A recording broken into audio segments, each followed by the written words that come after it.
Next is implants. Implants में क्या है, जैसे कि ओसीपीज में होता है प्रोजेस्ट्रॉन, और या तो सिर्फ प्रोजेस्ट्रॉन या तो प्रोजेस्ट्रॉन ईस्ट्रोजन के इम्प्लांट्स आते हैं। मतलब it is like some small, कुछ ऐसे दिखते हैं इम्प्लांट्स, 2 to 3 स्ट्रिप्स होते हैं ऐसे। ओके ये strips under the skin implant किए जाते हैं इन फॉर्म ऑफ इम्प्लांट्स, क्योंकि हम लोग इम्प्लांट कर रहे हैं under the skin.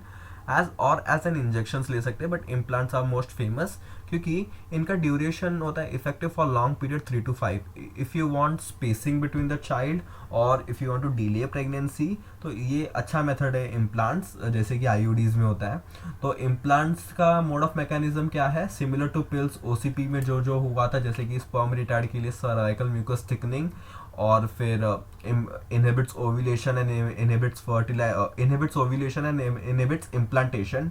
This all methods of OCP, जितना मोड ऑफ मैकेनिज्म ओसीपीज का था, same mode of mechanism is seen in implants but for a longer effective period. मतलब ओसीपीज रोज टैबलेट लेने से अच्छा आप एक बार इम्प्लांट लगा दो if you want for 3 to 5 years, उसके बाद वो खत्म हो जाता है उसके अंदर का प्रोजेस्टेरॉन एस्ट्रोजन, उसके बाद you can remove it. Okay, फिर उसके बाद you can try to have conceive if you want.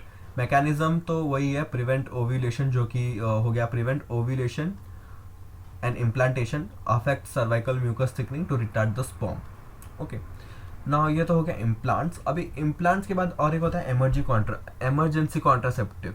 अभी क्या होता है ना, बहुत केसेस में, जैसे कि effective in cases of unprotected sex और रेप। अभी कभी अनप्रोटेक्टेड सेक्स हो गया, ओके गलती से हो गया, unavailability of the other contraceptives, हो गया sex, now you want to avoid pregnancy, अभी तो हो गया, अभी क्या कर सकते हैं, अभी भी थोड़ा मेथड है जो कि इधर डिस्कस किया। और इन केस ऑफ रेप्स में भी आप इसे यूज़ कर सकते हो। So what we do in this emergency contraceptive में, या तो प्रोजेस्ट्रॉन एस्ट्रोजन कि आप पिल्स ले लो, सिर्फ प्रोजेस्ट्रॉन एस्ट्रोजन के पिल्स ले लो जो मिलते हैं, एमरजेंसी कॉन्ट्रासेप्टिव करके मिलते हैं, और या तो आप इंट्रा यूट्राइन डिवाइस लगा लो जल्द से जल्द। पर ये सब काम कब होना चाहिए, within 72 hours of having sex. After having sex within 72 hours you should take POP और प्रोजेस्ट्रॉन ओनली पिल्स, पीओपी और progesterone estrogen combination, or you should insert an IUD within the 72 hours of sex। 72 hours which is 24 hours से divide करेंगे तो basically 3 days का होता है, 3 days के अंदर आपको करना चाहिए ये काम। ओके, तो ऑब्वियसली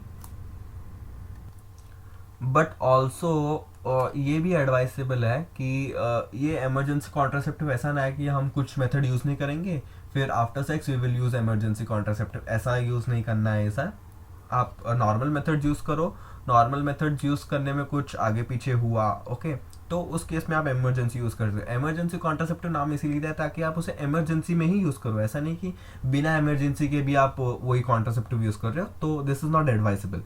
तो one most famous pill is unwanted 27, मतलब अनवांटेड प्रेगनेंसी को अवॉइड करना है। 27 बोल रहा हूँ, unwanted 72, sorry my mistake, unwanted 72 here stands for 72 hours.